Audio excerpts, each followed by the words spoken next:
حافظ قرآن پر خرچ ہوگا، کوئی مال لگے گا. ہمارے مدارس میں فری آف کاسٹ تعلیم دی جاتی ہے. میں نے اولا سے لے کر دورہ حدیث تک، جسے کہتے ہیں M Phil in Islamic studies, اور دورہ حدیث سے لے کر اپنے تینوں تخصصات تک، جسے کہتے ہیں P H D in Islamic education, doctorate in فلسفی، 1 روپیہ اس پر خرچ نہیں ہوا. ہم نے فی سبیل اللہ تعلیم پائی ہے. یاد رکھیں. تو جب یہ فری آف کاسٹ آپ کو مل رہا ہے، کوئی آپ کا اس پر پیسہ، کوئی زر، کوئی مال، کوئی دولت نہیں لگ رہی، تو یہ جو مفت تعلیم دیتے ہیں اس وجہ سے اس طرف بے توجہی ہے.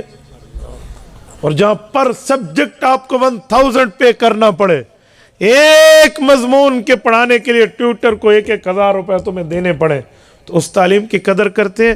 اس تعلیم کی کوئی قدر نہیں ہے. میرے بچے نے قرآن کریم کا پہلا پارہ حفظ کیا تھا. میں نے کہا پورے مدرسے کے طلبہ اور اساتذہ کو گنو، انہیں میں ایک کو ہدیہ دوں گا، اور ان کے لیے کھانا اور پوری ترتیب بنوائی. تو مجھے میرا بیٹا کہتے ابو میں نے تو 1 پارہ پڑھا، حفظ تھوڑی کی، تب آپ اتنا کر رہے ہیں. میں نے کہا بیٹا تیرا باپ تیری زندگی میں بچے یا نہ بچے، تو حافظ بنے، میری آنکھیں دیکھیں یا نہ دیکھیں، لیکن تیرا 1 پارہ پڑھ جانا تیری باپ کی بخشش کے لیے کافی ہے. مجھے اس پر اور کچھ نہیں چاہیے. یار آپ کیا کہاں بیٹھے ہم لوگ؟ ہماری غیرت کہاں گئی ہے اسلامی؟ ہم اپنے معاملات یہاں نہیں لگاتے. ہمیں قبر نہیں آنی، آخرت نہیں آنی، ہم نے مر نہیں جانا، اللہ کو کیا جواب دینا ہے؟ ساری زندگی دنیا میں رہنا ہے. کوئی اپنے اولادوں کو دین پڑھاؤ. میں نے آج تک نہیں دیکھا کسی گھر میں مہمان آئے اور وہ اس گھر والوں سے پوچھیں کہ بتاؤ تمہارا بچہ کون سا پارہ پڑھتا ہے.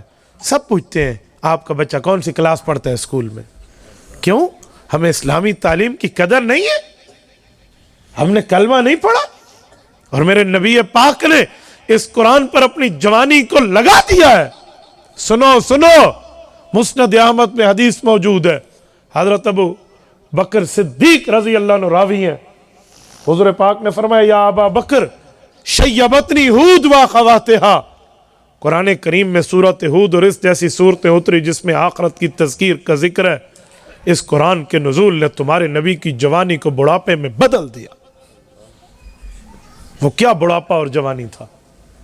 وہ یہی ہے کہ قرآن کریم سورت حشر کے آخر میں رب فرماتے ہیں پارہ نمبر 28 میں، فرمایا لو انزلنا ھذا القرآن علی جبل لرأیتہ خاشعا متصدعا من خشیۃ اللہ. کہا قرآن پہاڑ پہ آتا تو پہاڑ میں 2 چیزیں آتی، ایک خشوع، ایک تصدع. خشوع کہتے ہیں جھک جانا، تصدع کہتے ہیں اندر کے ہیبت سے پھٹ جانا، جیسے سلنڈر بلاسٹ ہوتے سے تصدع کہتے ہیں. اور خشوع الذین ھم فی صلاتہم خاشعون، آنکھ کا جھک جانا. یہ با محاورہ قرآن نے بولا ہے. کیا مطلب؟ کہ پہاڑ کی طاقت کتنی ہے، پہاڑ کی قوت کتنی ہے، پہاڑ کی پاور کتنی ہے. ہم کہتے ہیں واہ، کسی کی استقامت بتانی ہو تو کہتے ہیں جبل استقامت، پہاڑوں جیسا دل رکھتا ہے تو پہاڑ کی بڑی طاقت ہے. رب فرماتے ہیں اس پہاڑ پر میں قرآن اتارتا تو پہاڑ میں 2 چیزیں ہوتی، خاشعا متصدعا. اس کی طاقت قرآن کو نہ اٹھا سکتی تو اس کی آنکھیں جھک جاتی، یعنی پہاڑ کی طاقت زیرو ہو جاتی. یہ ہیبت جلال کلام خداوندی ہے. نمبر 2 متصدعا، اس قرآن کے نزول کی وجہ سے پہاڑ میں ایسی گیسز آتی کہ وہ بلاسٹ ہو کر پھٹ جاتا، جسے ہم کہتے ہیں ریزہ ریزہ ہو جاتا. یہ لفظ ہے اصل میں، یہ با محاورہ قرآن ہمیں سمجھا رہا ہے. تو وہ تو پہاڑ پہ نہیں آیا. آج ان سارے بچوں نے قرآن پڑھا، آپ نے سر پہ پگڑیاں بندھوا لی. یہ 2 درجن کے لگ بھگ بچوں کے سر پہ ہم نے قرآن کے پڑھنے پر پگڑیاں باندھی. کیوں؟ ان کا سینہ تو نہیں پھٹا، ان کا ہارٹ اٹیک تو نہیں ہوا، اللہ انہیں محفوظ رکھے، انہیں تو کوئی تکلیف نہیں آئی. تو قرآن پہاڑ پہ آئے، پہاڑ پھٹ جائے، اس کے سینے پہ آئے، سینہ محفوظ رہے. کیوں؟ وہ ایک ہی وجہ ہے، کہ قرآن ڈائریکٹ پہاڑ پہ آتا تو پھٹ جاتا. قرآن ڈائریکٹ پہاڑ پہ نہیں آیا, پہلے مدنی کریم کے دل پہ آیا ہے, پھر تیرے اور میرے پاس آیا ہے. میرے نبی کے دل اقدس میں وہ طاقتیں موجود ہیں جو پہاڑ میں نہیں ہیں. میرے نبی نے جلالی کلام کو جمالی بنا کر تجھے اور مجھے عطا کیا. حضور کے سینے سے گزر کے آیا ہے. بجلی گرم ہے یا ٹھنڈی ہے؟ گرم ہے, کیونکہ جو کرنٹ والا ہو وہ جل جاتا ہے, برف نہیں بنتا. یہ گرم ہے.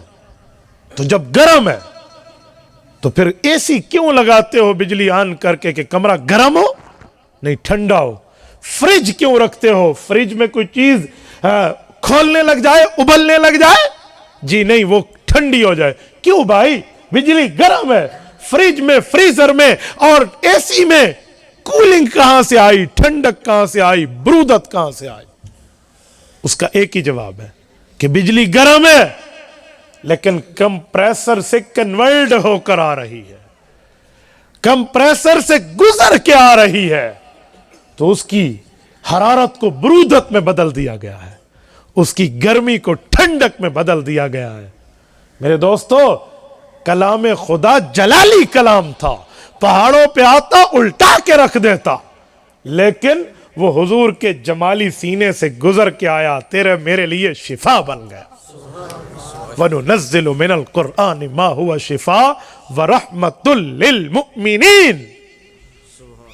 تو میرے نبی پاک کے دل اقدس نے یہ قربانی دی ہے اور فرمایا شیبتنی ہود واخواتہا. ابو بکر, تیرے نبی نے اس نزول قرآن کو اپنے سینے پہ سہ کر اپنی جوانی کو بڑھاپے میں بدل دیا, تو ہمیں غیرت کرنی چاہیے اپنے پاک پیغمبر کی محبت میں. خود بھی قرآن کے لیے وقف ہوں, اپنی اولادوں کو بھی قرآن پہ لگا. یہ غیرت کی بات ہے. تبارك الذي نزل الفرقان على عبده ليكون للعالمين نذيرا.